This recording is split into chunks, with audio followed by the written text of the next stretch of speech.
አንድ ሰው ሁሉንም ነገር ሲያጣ ምን ሊያደርግ እንደሚችል አስበህ ታውቃለህ? ቤተሰቡን፣ ተስፋውንና የወደፊት ህይወቱን። ዛሬ የምናየው ፊልም ስለ ተራ በቀል አይደለም፣ ስለ አንድ ሰውና በዓለም ላይ ካለ እጅግ ጠንካራ የፍትህ ስርዓት ጋር ስለሚደረግ አስገራሚ የአእምሮ ጦርነት ነው። ነገሩ እንዲህ ነው። ታሪኩ የሚጀምረው ክላይድ ሼልተን የተባለ የፈጠራ ሰው ከልጁ ጋር የአንገት ሐብል እየሰሩ ባለበት ሞቅ ያለ ቤት ነው። በድንገት ግን የቤቱ ደወል ይደወላል። ክላይድ በሩን ሲከፍት ዳርዊና ኤምስ የተባሉ ሁለት ወንበዴዎች በጭካኔ ቤቱን ሰብረው ይገባሉ። ክላይድን ደብድቦ መሬት ላይ ከጣሉት በኋላ አይኑ እያየ ሚስቱና ልጁን ይገሉበታል። ክላይድ ምንም ማድረግ በማይችልበት የአሰቃቂ ቅጽበት ሊበቀል መነሻ ይሆናል። ከጥቂት ቀናት በኋላ ጉዳዩ ፍርድ ቤት ይቀርባል። ወጣቱና ስኬታማ አቃቤ ሕግ ኒክ ክራይስ ጉዳዩን ይዟል። ኒክ የማሸነፍ ሪከርዱ እንዳይበላሽ ስለሚፈልግ ከዋናው ገዳይ ከዳርቢ ጋር ስምምነት ያደርጋል። ዳርቢ በጓደኛው ላይ እንዲመሰክር ተደርጎ ቀላል ቅጣት ሲቀበል ብዙም እጁ ያልነበረበት ኤምስ ግን የሞት ፍርድ ይፈረድበታል። ክላይድ እባክህ ፍትህ ስጠኝ ብሎ ቢለምነውም ኒክ አንዳንዴ ህጉ እንዲህ ነው ይለዋል። ያኔ ነው ክላይድ አንድ ውሳኔ ላይ የደረሰው። ህጉ ፍትህ ካልሰጠኝ እኔ ራሴ ህግ ሆናለሁ ያለው። በሁኔታው ኢፍትሐዊነት እንደደነገጠ ከከባድ የሥራ ውሎ በኋላ ወደ ሚስቱ ኬሊ ዘንድ ይመለሳል። ራሱን ለማረጋጋት ሲል በሚስቱ ሆድ ውስጥ ያለችውን ልጁን ያነጋግራታል። ሁሉም ሰው ክላይድን የረሳው ይመስላል። ነገር ግን ክላይድ ለ10 ዓመታት ዝም ያለው ስለፈራ አልነበረም። እያንዳንዱን ሰከንድ፣ እያንዳንዱን የከርሰ ምድር ካርታና የህጉን ክፍተት ሲያጠና ነበር። ከ10 ዓመታት በኋላ የኒክ ልጅ ታድጋለች። እሱ ግን እንደወትሮ በስራ ተጠምዷል። በድጋሚ በትምህርት ቤት የሚቀርበውን የልጆች የሙዚቃ ትርኢት ሳይገኝ ቀርቷል። በተመሳሳይ ኤምስ የሞት ፍርድ የሚፈረድበት ቀን ደረሰ። ነገር ግን በመርፌው ውስጥ ያለው መርዛማ ኬሚካል ተቀይሮ ስለነበር ወንጀለኛው እጅግ በሚያሳዝን ስቃይ እንዲሞት ይደረጋል። ፖሊስ ምርመራ ሲጀምር ከበስተጀርባው ክላይድ እንዳለ መጠርጠር ይጀምራሉ። በሌላ በኩል ዳርቢ በስልክ የእንግዳ መልእክት ይደርሰዋል። ፖሊሶች ሊይዙ ነው ተብሎ ሲነገረው ለማምለጥ ይሞክራል። ነገር ግን የረዳው መስሎ የወሰደው ሰው ራሱ ክላይድ ነበር። ክላይድ ዳርቢን ወስዶ በአንድ መጋዘን ውስጥ ያስረውና ቤተሰቦቼ ሲሞቱ የተሰማኝ ስሜት ታውቃለህ በሚል እጅግ አሰቃቂ በሆነ መንገድ ይበቀለዋል። ፖሊሶቹ ክላይድን ቤት ድረስ ሂደው ይይዙታል። ክላይድ ምንም ተቃውሞ ሳያሳይ እርቃኑን ሆኖ እጁን ይሰጣል። ነገር ግን እስር ቤት ውስጥ ሆኖ የፍትህ ስርዓቱን ማፈራረስ ነው እቅዱ። ኒክ ክላይድን ለመጠየቅ ወደ እስር ቤት ይመጣና ለምንድን ነው ሁሉ የምታደርገው? ለምንድን ነው ዝም ብለህ ጥፋተኛ ነኝ ብለህ የማታምነው ይለዋል። ክላይድም እኔ እዚህ ያለሁት ለአንተ ትምህርት ለመስጠት ነው። በሕግ ስርዓቱ ላይ ያለውን ክፍተትና አንተ የምትከተለውን መንገድ ላሳይ ነው የመጣሁት ይለዋል። ኒክም ምን አይነት ትምህርት ይለዋል። ክላይድም ፍትህ ማለት ከወንጀለኞች ጋር መደራደር እንዳልሆነ ላስተምር እፈልጋለሁ።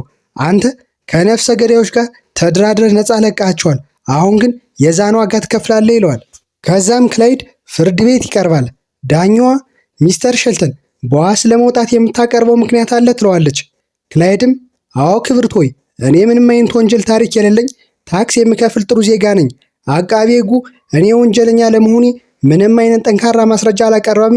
ስለዚህ በዋስ የመውጣት መብት አለኝ ይላታል። ዳኛዋም እሺ የቀረበው መከራከሪያ አሳማኝ ስለሆነ በዋስ እንድትፈታ ወስኛለሁ ትለዋለች። ክላይድም በንዴት በእውነት እንዲህ በቀላሉ አንቺ ደደብ ነሽ፣ እኔ ገዳይ እንደሆንኩ እያወቅሽ በነጻ ትለቅኛለሽ። ይህ ነው እንግዲህ የእናንተ የፍትህ ስርዓት፣ ለዛ ነው ህጉ መጥፋት ያለበት ይላታል። ክላይድም በእስር ቤት ሆኖ ለኒክ አንድ ስምምነት እንድናደርግ እፈልጋለሁ ይለዋል። ኒክም ምንም አይነት ስምምነት ከአንተ ጋር አላደርግም ይለዋል። ክላይድም በእኩለ ቀን በፊት አንድ ምርጥ ፍራሽና የሙዚቃ ማጫወቻ ወደ ክፍሌ እንዲመጣልኝ ካላደረግ የጠፋውን ጠበቃ ያለበትን እነግርሃለሁ ይለዋል። ካላደረግከው ግን ይሞታል ይለዋል። ኒክም ይህ ጨዋታ አያዋጣም፣ አንድ ጠበቃ የታገተው ለፍራሽና ለሙዚቃ ማጫወቻ ነው እያልከኝ ነው? እየቀለድክ ነው ይለዋል። ክላይድም በተረጋጋ መንፈስ አይ መርማሪ፣ እኔ አላሾፍኩም፣ እኔ ምቾቴን እፈልጋለሁ። ሰዓቱ አሁን 9 ሰዓት ተኩል ነው። እኩለ ቀን ሲሆን ፍራሽና ሙዚቃው ከዚህ ክፍል ውስጥ ከሌለ የጠበቃው የመጨረሻ ትንፋሽ ይሆናል። ምርጫው ያንተ ነው ይለዋል። ረዳት መርማሪው አለቃ ምን እናድርግ? በቁም ነገር ነው የሚመስለው። የትኛው ሆቴል ነው እንዲህ ያለ ፍራሽ በፍጥነት የሚያቀርበው ብሎ ይጠይቀዋል። መርማሪው በንዴት ሂዱና የሚፈልገውን አምጡ፣ ግን ፍራሽ ውስጥ ጂፒኤስ መኖሩን አረጋግጡ፣ ሙዚቃ ማጫወቻውን ማዘጋጁ፣ ጊዜ የለንም ይላቸዋል። ክላይድ ይሄው የፈለከው ሁሉ መጥቶልሃል፣ አሁን ቃሌን ጠብቅ፣ ጠበቃው የት ነው ያለው ይለዋል። ክላይድም አትቸኩል መርማሪ፣ መጀመሪያ ሙዚቃውን ልክፈተው፣ ከዛ ክላሲካል ሙዚቃ ይከፈታል፣ አሁን አእምሮ የመስራት ጀመረ ይላል። ክላይድም በቃ አሁን ንገረኝ፣ አለበለዚያ ይሄ ሁሉ ዕቃ አሁኑ አስወጣዋለሁ ይለዋል። ክላይድም ፈገግ ብሎ እሺ ጠበቃው ያለው በድሮ የጨርቃ ጨርቅ ፋብሪካ ምድር ቤት ውስጥ ነው፣ ግን አንድ ነገር ረሳው። ምን ይለዋል። በሩ በውስጥ በኩል ተቆልፏል እና ኦክሲጂን የሚያልቀው ልክ 6 ሰዓት ነው። አሁን 5 ሰዓት ከ55 ሆኗል፣ መብረር ትችላለህ ይለዋል። ክላይድም ወደ ረዳቶቹ ጮሆ ሁሉንም ኃይል ወደ ፋብሪካ ላኩ፣ አሁኑኑ ልክ እንደደረሱ ጠበቃው ዊል ሞቶ ያገኙታል። በሌላ በኩል ክላይድ በበላው አጥንት አብሮት ያለውን እስረኛ በጭካኔ ገለዋል። ይህ ሲሆን ኒክ ክላይድን በብቸኝነት ወደሚታሰርበት ክፍል እንዲገባ ያደርገዋል። ክላይድ አብሮት የታሰረውን ሰው የገደለው ሆን ብሎ ነው፣ ወደ ብቸኝነት እስር ቤት ለመግባትና የስርዓቱን ደካማነት ለማሳየት ነው። ኒክም ምንድነው የፈለግከው ይለዋል። ክላይድም እኔ የምፈልገው ይህ ሁሉ እንዲያበቃ ነው ይለዋል። ኒክ እንግዲህ አቁመዋ፣ አንተ ነህ እያደረግህ ያለኸው ይለዋል። እኔ አይደለሁም ያቆምኩት፣ ስርዓቱን ያቆመው እናንተ ናችሁ ያቆማችሁት። እኔ እያሳየሁ ያለሁት ውሳኔዎችህ ዋጋ እንዳላቸው ነው። እያንዳንዱ የምታደርገው ነገር ውጤት አለው ይለዋል። ኒክም አሁን የምታወራው ስለ ፍትህ አይደለም፣ ስለ አንተ በቀል ነው ይለዋል። ክላይድም እኔ ከበቀል አልፌያለሁ።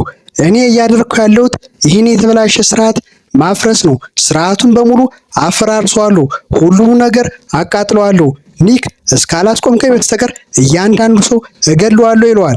በወቅቱ ኒክ እና ጆንስ ከዳኛዋ ጋር ቢሮዋ ውስጥ በመወያየት ላይ ነበሩ።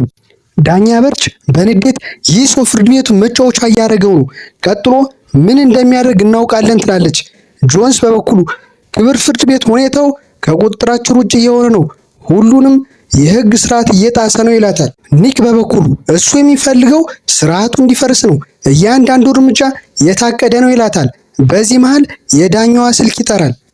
ዳኛ በርች ሄሎ እንዳለች ስልኩ በኃይል ይፈነዳል። ዳኛዋ ወዲያውኑ ትሞታለች። ኒክ እና ጆንስ በድንጋጤ ደርቀው ይቀራሉ። የኒክ አለቃ የሆነችው የከተማዋ ከንቲባና ፖሊሶች በከፍተኛ ሁኔታ ይደነግጣሉ። ክላይድ የፍትህ ስርዓቱን በቀጥታ እያጠቃ መሆኑን አስታወቀ። ኒክ ላይም ከፍተኛ ጫና ይፈጥራል። ኒክ ወደ ክላይድ እስር ቤት በመሄድ ለምን ዳኛዋን ገደልካት ብሎ ሲጠይቀው ክላይድ እኔ ከስርዓቱ ጋር ጦርነት ላይ ነኝ ይለዋል። ከዳኛዋ ሞት በኋላ የቀብር ስነ ስርዓት ይከናወናል። በቀብሩ ላይ ከፍተኛ ባለስልጣናት ይገኛሉ። ከቀብሩ በኋላ ባለስልጣናቱ ሲወጡ በሩቅ ሆኖ በሮቦት የሚመሩ የመኪና መሳሪያዎችን ይጠቀማል። በዚህ ጥቃት የኒክ ረዳት የሆነችው ሳራና ሌሎች የስራ ባልደረቦች ይገደላሉ። የከተማዋ ከንቲባ ከፍተኛ ቁጣ ውስጥ ትገባለች። አቃቤ ሕጉ ኒክ ራይስን በመጥራት ክላይድ ሼልተን እስር ቤት ውስጥ ሆኖ ይህን ሁሉ እንዴት ሊያደርግ እንደሚችል ትጠይቀዋለች። በመቀጠልም መላ ፊላዶልፊያ በከፍተኛ ጥበቃ ስር እንዲሆን ትዕዛዝ ታስተላልፋለች። ኒክ እና ፖሊሶች የገዛቸውን ንብረቶች በጥልቀት መመርመር ይጀምራሉ። በመጨረሻም አንድ ትልቅ ግኝት ያገኛሉ። ክላይድ ከእስር ቤት አጠገብ ያለ አንድ መጋዘን ገዝቶ ነበር።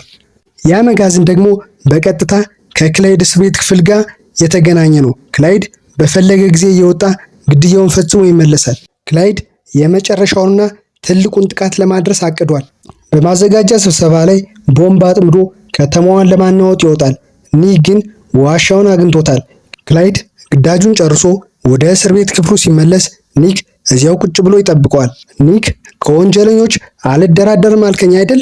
ተምሬያለሁ ይለዋል። ከዛ ኒክ ቦምቡን ከማዘጋጃ ቤት አውጥቶ ክላይድ አልጋ ስር ደብቆት ነበር። ክላይድ በራሱ እሳት ሲቃጠል ኒክ ክፍሉን ዘግቶት ይወጣል። ሕግ አክባሪው ዜጋ ክላይድ የፈለገውን አድርጓል። ስርዓቱ ምን ያህል ደካማ እንደሆነ አሳይቷል። ነገር ግን በመጨረሻ እሱም የገነባው እሳት ውስጥ ገብቷል። እናንተስ የክላይድ በቀል ተገቢ ነው ትላላችሁ ወይስ ኒክ ያደረገው? አስተያየታችሁን ኮሜንት ላይ አስቀምጡልኝ።